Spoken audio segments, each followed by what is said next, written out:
দর্শক, এই মুহূর্তে শেখ হাসিনার দুর্নীতি মামলায় দুদকের কর্মকর্তারা কথা বলছেন। আমরা সরাসরি চলে যেতে চাই সেখানে।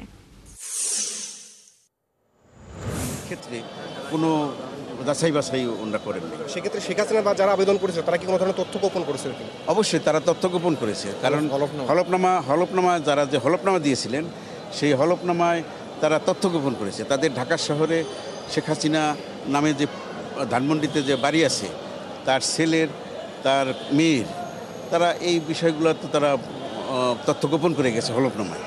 আচ্ছা, আমরা বোধহয় এতটুকু জানতে পেরেছি যে যখন অনুমোদন দেয়া হয় তার আগ পর্যন্ত যারা অনুমোদন দিচ্ছিলেন তাদের কাছে তখন পর্যন্ত হলফনামা তাদেরকে দেওয়া হয় নাই।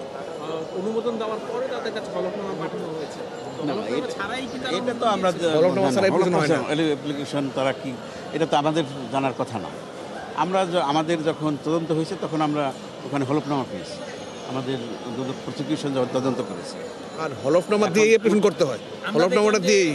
আসামি পক্ষের আইনজীবী বারবার একটা জিনিস প্রমাণ করার চেষ্টা করছিলেন যে খুরশিদ আলম কোনো উচ্চ পর্যায়ের কোনো কর্মকর্তা নন, তিনি সিদ্ধান্ত গ্রহণকারী কেউ নন, যার কারণে সরকারি পর্যায় থেকে উচ্চ পর্যায় থেকে যে আদেশ আসে সেই আদেশ পালনে তিনি সম্পূর্ণরূপে বাধ্য ছিলেন এবং হলফনামা যাচাই করাও তার দায়িত্ব ছিল না। কোনো অবৈধ আদেশ মানতে গণপ্রজাতন্ত্রী বাংলাদেশ সরকারের কোনো কর্মকর্তাই বাধ্য না। সে পাবলিক একজন সার্ভেন্ট, সে একজন ভোট মেম্বার, ভোটের দায়িত্ব কিন্তু অনেক। সেখানে সে নোট অফ ডিসেন্ট দিতে পারতেন, কিন্তু সে কোনো নোট অফ ডিসেন্ট দেননি। তিনি পদত্যাগ করতে পারতেন, কিন্তু সেটাও সে করেন।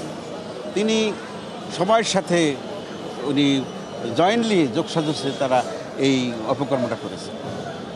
এই যুক্তিটা যখন তোলা হয় তখন সম্ভবত বিচারক নিজেও মন্তব্য করেছিলেন যে তাহলে কি উনি একটা অবৈধ আদেশ পালনেও কি উনি বাধ্য, এরকম একটা প্রশ্ন বোধহয় বিচারক করেছিলেন।